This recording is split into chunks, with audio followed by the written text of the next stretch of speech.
Balikan natin ang ulat tungkol sa bagong estilo ng mga otoridad sa pagtugis kay Senator Ronald Bato de la Rosa. Ayon yan sa DILG.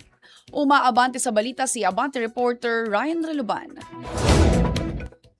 Medyo tama nga, bagong estratehiya na ang ginagamit ng mga otoridad sa pagtugis kay Senator Ronald Bato de la Rosa matapos aminin ng Department of the Interior and Local Government o DILG na hindi uubra ang karaniwang operasyon laban sa dating hepe ng Philippine National Police o PNP.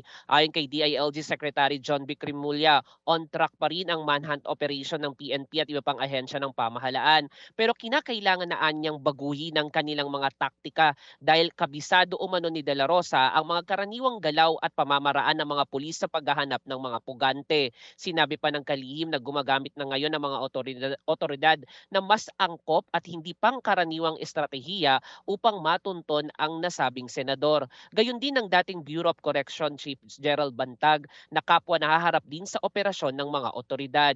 Tumanggi namang isa publiko ni Remulla ang mga detalye ng bagong estratehiya upang hindi makompromiso ang nagpapatuloy na operasyon. Gayunpaman, tiniyak niyang tuloy-tuloy ang pagtugis at hindi titigil ang pamahalaan hanggat hindi nahaharap sa batas ang mga pinaghahanap. Huling nakita sa publiko si De La Rosa noong May 14 nang umalis ito sa Senado kasama si Senador Robin Padilla, kung saan mula noon ay hindi na ito muling nakita sa Senado o sa iba pang pampublikong aktibidad. Ako, si Ryan Reloban, Abante.